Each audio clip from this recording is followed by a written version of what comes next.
मुख्यमंत्री योगी आदित्यनाथ ने उत्तर प्रदेश के विकास को लेकर सभी विकास प्राधिकरणों, आवास विकास परिषद, जितने नगर निगम है, उन सबके साथ में एक सामूहिक बैठक की और भविष्य को लेकर एक पूरा खाका तैयार किया, जरूरी निर्देश दिए। हमारे साथ में समय एलडीए के सचिव पवन गंगवार जी हैं। सर, जो एलडीए की अगर बात करें प्रेजेंटेशन लखनऊ के विकास को लेकर, तो क्या खास चीजें हैं जिनके ऊपर फोकस करके लखनऊ का विकास करेंगे? लखनऊ में एक तो प्रमुख कार्य जो किया जाना है वो लखनऊ विकास प्राधिकरण क्षेत्र के सीमा विस्तार का है।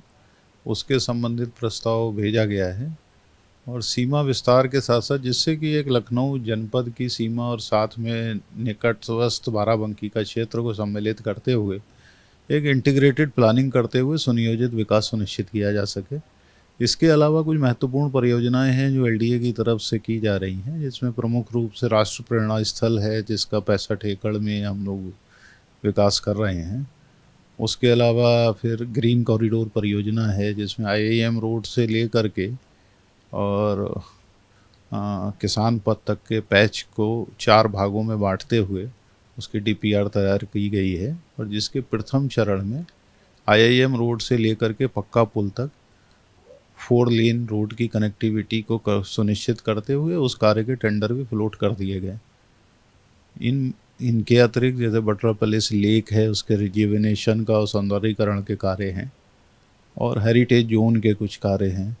जनेश्वर मिश्रा पार्क में स्मार्ट सिटी के सहयोग से मल्टीमीडिया और लेजर शो के कार्य हैं और भी बहुत सारे काम हैं। मिशन कायाकल्प के अंतर्गत कुछ विद्यालयों को भी हम लोग ले रहे हैं जिनको इंफ्रास्ट्रक्चर को हम लोग सुदृढ़ करेंगे, कुछ चौराहों पर काम करेंगे, कुछ प्लेस मेकिंग का कार्य करेंगे।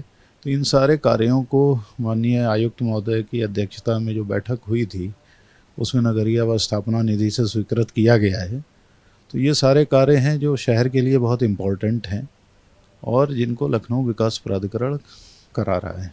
सर, मुख्यमंत्री ने भू माफियाओं के खिलाफ कार्रवाई तेज करने के लिए भी कहा है। एलडीए की भूमिका इसमें काफ़ी बड़ी हो जाती है।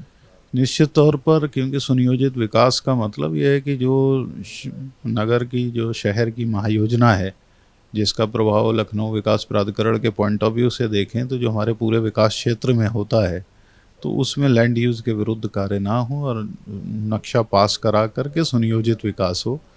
तो जैसा माननीय मुख्यमंत्री जी के निर्देश प्राप्त हुए हैं उस तरफ लखनऊ विकास प्राधिकरण निरंतर अग्रसर है। जो अवैध प्लॉटिंग नई हो रही हैं, जो अवैध निर्माण हो रहे हैं, उस पर निश्चित तौर पर सख्ती से कार्रवाई की जा रही है और आगे और की जाएगी।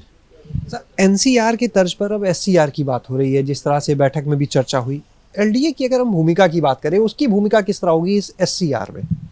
बेसिकली ये जो एससीआर बनेगा, स्टेट कैपिटल रीजन लखनऊ बनेगा, तो लखनऊ एक महानगर है, इसी तरह कानपुर भी एक महत्वपूर्ण महानगर है और दोनों एक तरह के ट्विन सिटीज़ हैं और बहुत एक इसका वृहद दायरा हो सकता है। तो इस पोटेंशियल को मैक्सिमाइज करने के लिए एक बड़े दायरे में करते एक इंटीग्रेटेड प्लानिंग के पॉइंट ऑफ व्यू से एससीआर बन रहा है। लखनऊ विकास प्राधिकरण भी उस एससीआर का एक पार्ट होगा।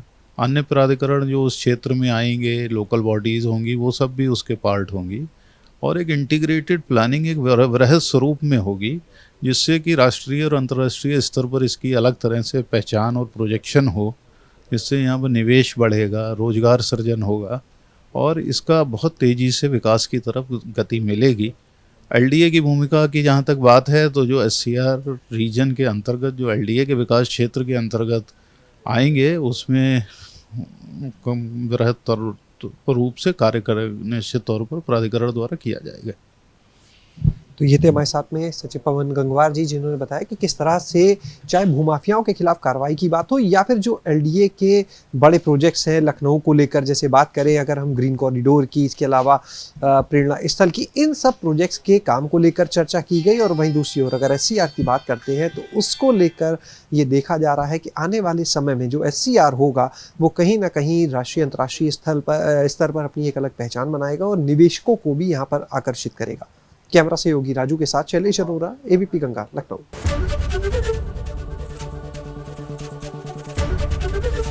एबीपी गंगा, खबर आपकी, जुबान आपकी।